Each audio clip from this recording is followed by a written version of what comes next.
பாகும் பருப்பை நானும் கொண்டு கோலம் செய்து மத்துமணி நீ எனக்கு சங்கத்தமிழ் ஒன்றும் என்ற விநாயகரை போற்றியும் என் குருநாதர் காமராஜர் பாலமுருகனின் அருளால் அறிவின் தாயகமாய் அருளரை சொல்லமாய் இந்த வருகிறதற்கு அனைவருக்கும் எனது சிறப்பாம் கலைத்துறை சிறப்பாம் மனமார்ந்த நன்றியும் வணக்கத்தையும் தெரிவித்துக் கொண்டு எனது கலைப்பணியை செய்து கொள்கின்றேன். குறிஞ்சி, முல்லை, மருதம், நெய்தல், பால் ஆகிய 50 நிலங்களை என்னாலும் பொன்னடத்தை விடக்கூடிய குறிஞ்சி நாட்டின் மன்னனாம் நம்பிக்கை மகளாக வளர்க்கப்பட்டு 7 அண்ணன்மார்களுடன் இருக்க செல்லமாக வளர்ந்தவர்களே, இன்று ஏதோ காரணமாக என்னை என் தந்தை அழைத்ததாக அண்ணனும் துணைமாரும் குருணவர்கள் என்ன காரணம் அப்படின்றத பிறகு பார்ப்போம். அதற்கு முன்பாக குலக்கடவுள் யாரும் நம் மிருகப்பெருமான் சந்திரமயாவில் எந்த காரியத்தையும் தொடரக்கூடாது. 5 வயதுல இருந்து நிறைய பருவத்தில் இருந்து அவரையே நினைச்சிட்டு இருக்க அப்படிங்கிற இடத்தினால முதல் மிருக பிரமாணம் வழங்கிட்டு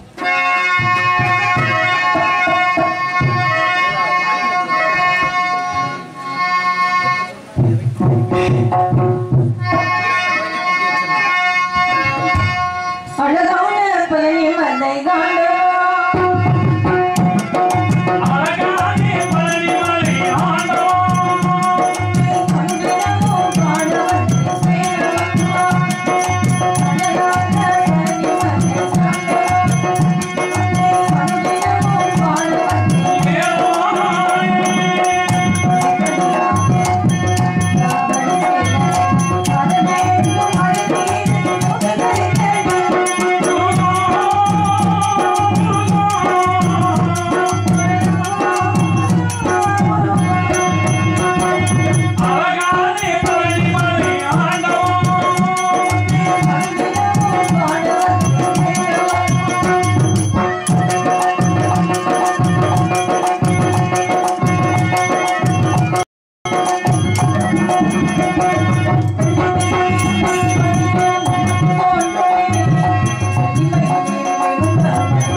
கலைத்துறை சிறப்பாக மனமார்ந்த நன்றி என்று வந்து வணக்கம்.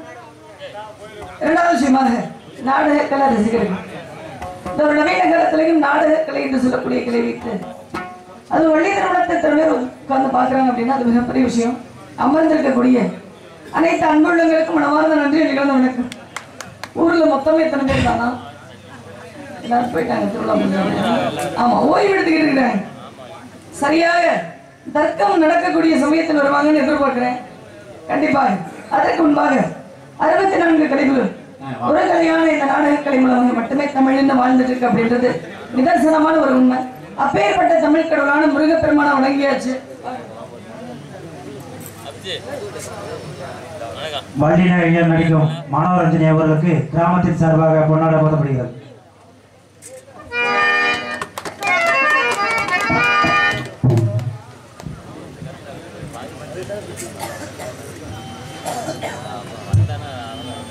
பொன்னாடை நிமித்து கௌரவப்படுத்திய கிராமத்தினர்களுக்கு இளைஞர்களுக்கும் தாய்மார்களுக்கும் எனது சார்பாகவும் கலைத்துறை சார்பாக மனமார்ந்த நன்றி. இன்று கிடந்த வணக்கம்.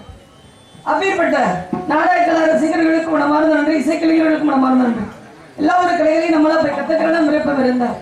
ஆனா என்னதான் விருப்பம் இருந்து கற்றுக்கொண்டாலும் இறைவனுடைய அருள் இருந்தால் மட்டுமே இசை என்று சொல்லக்கூடியதை கற்றுக்க முடியும். அப்பேற்பட்ட இசை சக்கரவர்த்திகளுக்கு என்றைக்குமே நான் தலைவனுங்கிறேன். 4 பேருமே உங்க 4 பேரையுமே வருஷம் பூரா சந்திக்கணும் அப்படின்னு நான் அந்த இறைவன்கிட்ட வேண்டிக்கிறேன். ஆனா நீங்க இப்படி நினைக்க மாட்டீங்கன்னு எனக்கு தெரியும். இருந்தாலும் நான் உங்களை தான் சந்திப்பேன் எப்பயாவது. ஆமா, அதனால என்னுடைய முருகப்பெருமானை பத்தி நினைக்கும் பொழுது எல்லாரும் தான் முருகனை நினைக்கிறாங்க. எல்லாரும் நினைக்கிறதுக்கும் நான் நினைக்கிறதுக்கு வித்தியாசம் இருக்கா இல்லையா? ஏன்னா எப்பயுமே நான் கொஞ்சம் வித்தியாசமானவன். ஆமா, அதனால எல்லாரும் நினைக்கிறாங்கன்னா எப்ப நினைக்கிறோம்? ஏதாவது சோதனை காலமோ துன்பமோ வந்தா தான் இறைவனை நினைக்கிறோம். முருகா எனக்கு ஏன்டா அந்த சோதனையை கொடுத்த அப்படின்னு நினைக்கிறோம். ஆனா இதே சந்தோஷமான மகிழ்ச்சியான தருணங்கள்ல அந்த இறைவனுக்கு நம்ம என்னைக்காவது நன்றியை சொல்லியிருக்கோமா? இந்த சந்தோஷத்தை எனக்கு கொடுத்துட்டேன், உனக்கு ரொம்ப நன்றி இறைவா அப்படின்னு என்னைக்காவது நம்ம சொல்லியிருக்கோமா? சொல்ல மாட்டோம். மகிழ்ச்சியான தருணங்கள்ல இறைவனை மறந்துடுவோம். அந்த மாதிரி இருக்காம அப்பேற்பட்ட தருணங்களிலும் நன்றி சொல்லப்படுகிறாத்தான் இந்த மகிழ்ச்சியாகப்பட்டது நம்மளுக்கு நிரந்தரமாகும். ஆனா நான் வித்தியாசமாக நினைக்கிறேன்னு சொன்னேன்ல, அது எந்த விதத்துல அப்படின்றத உங்கள்கிட்ட கூடிய சீக்கிரமே சொல்றேன். ஆனா அதற்கு முன்பாக முருகனுடைய தரிசனம் வேணும் அப்படின்னா யாரையாவது நம்ம வணங்கியே ஆகணும் அப்படின்ற காரணத்திற்காக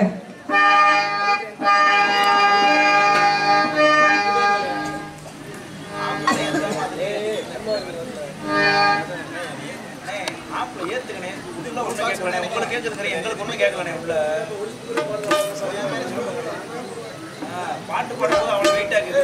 நாங்க வாசிக்கிறது உண்மை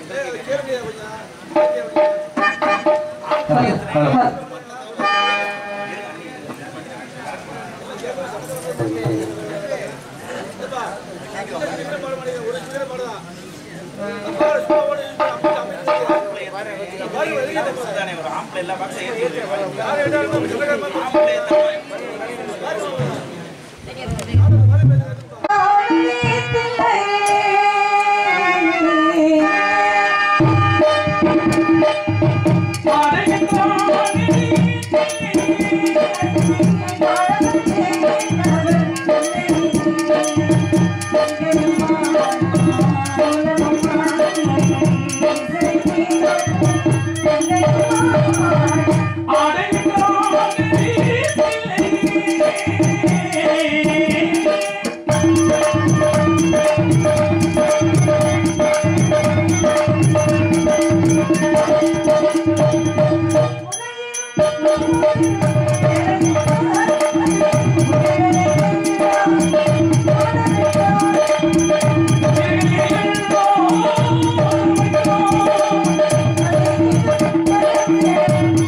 சொல்லணுமா இல்லையா?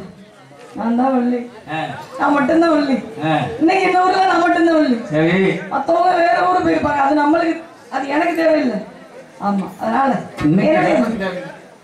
என்னுடைய தந்தையாருக்கு 7 ஆண் குழந்தைகள் மட்டும்தான். 7 ஆம்பளை பசங்க இருந்து என்ன பிரயோஜனம்? அப்புறம் மலமாடு தடிமாதிரி தான் இருக்காங்க, ஒரு பிரயோஜனம் இல்லை. அதனால எங்க அப்பா முருகப்பெருமான் என்ன பெரியவங்க சொல்லுவாங்க, ஆண் குழந்தை பிறப்பது என்பது கடவுள் கொடுத்த வரம். இதே பெண் குழந்தை பிறக்குது அப்படின்னா அது அந்த கடவுளே வந்து பிறந்த மாதிரி. அதனால எங்க அப்பா ஒரு பெண் குழந்தை இல்லையே அப்படின்னு ரொம்ப மன வேதனையில இருந்தார். மன வேதனை இருந்தார். அப்ப பள்ளிக்கிழங்கு தோண்டி எடுக்கப்பட்ட உயிர் கிடைத்த காரணத்தினால் வள்ளிக்கின போயிட்டு தக்க உருவம் வந்தவரை திணைக்கு காவலுக்கு போக வேண்டும். ஒன்றும் கிடையாது. நீங்க எல்லாரும் சேர்ந்து காவலுக்கு போகிறோம். நீங்களா வரீங்களா? என்ன கூட்டமே வர்றீங்க? உங்களுக்கு ஒரு வேலை இல்லையா? எல்லாருமே சேர்ந்து போகணும் ஒற்றுமையாக. ஏன்னா நான் நீ என்று சொல்லும் பொழுது குதிரைகள் விட்டாது, நாம் என்று சொன்னால்தான் குதிரைகள் கூட விட்டு அப்படின்னு அந்த வகையில ஒற்றுமைக்கு இலக்கணமா இன்னைக்கு எல்லோருமே சேர்ந்து காவலுக்கு போறோம். நம்ம மட்டும் தான் போறோமா மத்தா கிடையாது. உட்கார்ந்து இருக்கிற 50 பேரையும் கூட்டிட்டு போயிடுவோம். ஆமா, அதனால எல்லாரும் ஆதார் அட்டையோட தயாரா இருங்க. ஆமா, காட்டுக்குள்ள போய் தொலைஞ்சு போயிட்டோம்னா சிங்கம் புலி வந்தா அதுவும் தெரியுங்கள. சிங்கம் புலி வந்தா எனக்கு தான் பசியோட தான் தெரியும். ஒன்றும் பயன் குளிச்சா வச்சு போட்டுருவோம், அது சாப்பிட்டு சொல்லாதீங்க. இந்த வயசுலையும் எவ்வளவு ஒரு சுறுசுறுப்பா, எவ்வளவு ஒரு அருமையான யூடியூப்புகள் சாதாரணமா கிடையாது. ஆமா, அருமையான அன்பு மாமா எவ்வளவுதான் பேசினாலும் அதையெல்லாம் உதுத்துட்டு நம்மளுக்காக பச்சை குழந்தை மாதிரி உட்கார்ந்து இருக்கிறாரு. அப்படின்னா யாருக்காக? எதற்காக? செய்யக்கூடிய தொழிலுக்காக. ஏன்னா பயம் இருக்கணும். எதற்கு பயம் இருக்கணும்? இறைவனுக்கு பயப்படணும். அடுத்ததாக பெற்றோர்களுக்கு பயப்படணும். மூன்றாவதாக யாருக்கு பயப்படணும்? செய்யக்கூடிய தொழிலுக்கு பயப்படணும். அந்த வகையில அன்பு மாமா குலசாமி மாமா அவர்களுக்கும் மனமார்ந்த நன்றி. அதே மாதிரி இங்கு ஒளிப்பதிவு செய்து கொண்டிருக்கக்கூடிய அன்பண்ணார் ரொம்ப நாளுக்கு அப்புறம் பார்த்துருக்கிறேன். நல்லா இருக்கீங்களாண்ணா? ஆமா, அந்த இறைவனுடைய அருளால எல்லோருமே நல்லா இருக்கணும். அந்த வகையில மாயக்குள்ள மாதவன் அண்ணா அவர்களுக்கு மனமார்ந்த நன்றிகள். அந்த வணக்கம். நீங்க விதை போட்டது இப்போ ஆரம்பிச்சு கிட்ட போய்கிட்டு இருக்கு. இருந்தாலும் அப்பேற்பட்ட நாடகக்கலை வெளிநாடுகளுக்கும் செல்லக்கூடிய ஒரு தன்மை யார் மூலமாக வந்தது அப்படின்னா முதல்ல அடியெடுத்து வைத்ததே அண்ணன் அவர்கள் தான். மனமார்ந்த நன்றிகள் அந்த வணக்கம். அதற்கு முன்பாக என்னுடைய காதலை எப்படியெல்லாம் சொல்லணும் அப்படிங்கிற ஆசையோடு நான் வந்திருக்கேன் அப்படின்னா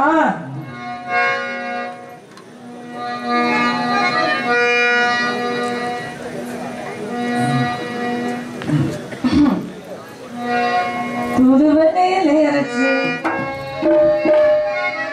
தொண்டையிலே நினைச்சு மாமங்கிட்ட பேச போற மணிக்கணக்கா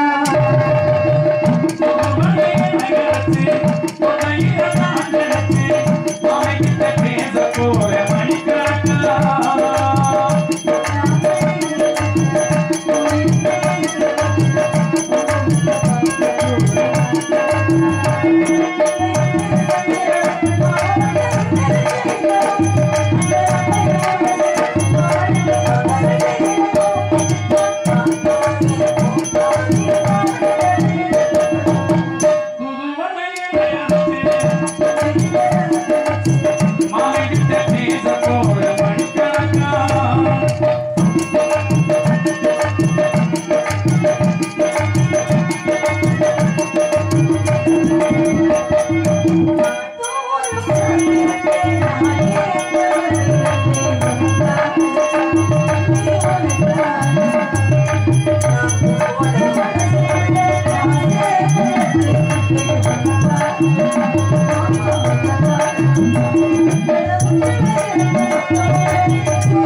அரைச்சி சாப்பிட்டாலும் என்னதான் ஆடாதோட சாப்பிட்டாலும் ஆடாதோட சாப்பிட்டா பாடாத தொண்டையும் பாட முடியுமா? 4-5 குரலா இருக்கு, என்னன்னு தெரியல. இருக்கட்டும், இருந்தாலும் அப்படி ஏன்னா இந்த மாதிரி இடங்களில் பேர்பட்ட ஒளிபெருக்கியால தான் நம்ம தப்பிச்சு போய்கிட்டு இருக்கோம் இல்லையா? ஆக அமர்ந்திருக்கக்கூடிய செய்யக்கூடிய தொழிலே தெய்வம் என்ற முறையில் ஒளிபெருக்கி அண்ணாவுக்கு மனமார்ந்த நன்றி என்று கலந்த வணக்கம். அது மட்டும் இல்லாத யார் யார் காவலுக்கு போறோம் அப்படின்னா நான் போறேன், என்னுடைய அண்ணன்மார்கள் வர்றாங்க. உலகத்தில் எத்தனை தோழிகள் இருந்தாலும் எனக்குன்னு சில உயிர் தோழிகள் இருக்கிறாங்க, சில உயிரை எடுக்கிற தோழிகளும் இருக்கிறாங்க. அந்த மாதிரி இன்னைக்கு வந்திருக்கிறவளும் ராதா செல்வி வாய் திறந்து ஒரு வார்த்தை கூட பேச மாட்டா. அப்பேற்பட்ட அடக்க ஒடுக்கமான பெண், அவளையும் சந்திக்கணும். அவகிட்டையும் மனம் விட்டு இந்த மனம் பேசணும் அப்படின்னு ஆசைப்படுறேன். அதை நீங்க பொறுமையுடன் கேட்கணும். எல்லாரும் உம்முன்னு உட்கார்ந்துருக்கிறவங்க பார்த்தா 45,000 போச்சுன்னு வருத்தப்பட்டு உட்கார்ந்துருக்கிற மாதிரி நினைச்சு பிரயோஜனமே கிடையாது. நான் வெளியே வந்துட்டேன்னா 35,000 முடிஞ்சு. இனி நான் அதை வெளியே தள்ளி விட்டோம்னா ஆகும் இல்லையா? அந்த பாவம் நம்மளுக்கு வேணுமா? வேண்டாம். அதனால நம்ம வேலையை பார்த்து நம்ம போயிடுவோம். காலை நம்ம காரியங்களாக ஆயிடக்கூடாது. சந்திக்க வேண்டியவர்கள் விரைவாக சந்திக்கணும் அப்படின்ற பிறகு என்னுடைய காதல இன்னும் ஒரே ஒரு மட்டும் சொல்லிட்டு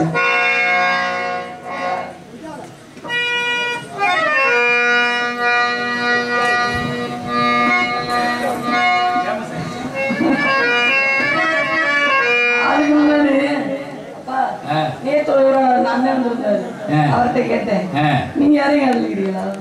நீங்க மூஞ்சி வச்சு நிறைய மலையை கட்டி இழுத்துருப்பீங்க. ஏன்னா இந்த உலகத்துல காதலிக்காதவங்க யாருமே இருக்க முடியாது இல்லையா? காதல்னா என்ன? அன்புதான். தவறாக நினைக்க கூடாது. எல்லாரும் காதலிக்கிறது நான் காதலிக்கிறோம்னா அப்படி கிடையாது. நான் காதலிக்கிறேன், யாரை காதலிக்கிறேன்?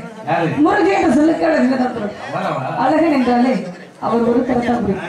என்னவோ தெரியல, என்ன மாயமோ புரியல. என் கண்ணுக்கு அவரை தவிர வேற யாருமே அழகா தெரிய மாட்டாங்க. அப்பேற்பட்ட அழகன சண்முகன சரவணன கார்த்திகேயன பாலன முகன அழகன் நினைச்சிட்டு இருக்கிறேன். மனிதர்கள் வந்து இது மனித காதல் அல்ல, அதையும் தாண்டி தெய்வீகமானது. எல்லாருக்கும் வாழ்க்கையில பிரச்சனை இருக்கலாம், ஆனா பிரச்சனையே வாழ்க்கையா இருக்கிறது எனக்கு மட்டும்தான். என்ன காரணம் தெரியுமா?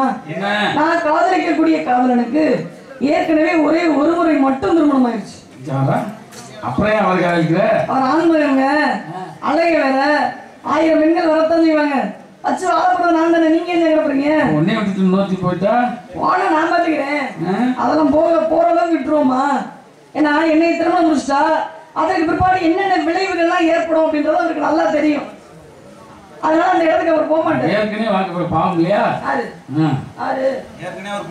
மனைவி. ஆமா, நாங்க 2 பேரும் அனுசரிச்சு போய்க்கிறோம், ஒன்றும் பிரச்சனை இல்லை. சொல்லி அப்புறம் மாஞ்சி கிடப்பியா உலகத்தில் உள்ளது காதல சொல்லணும்.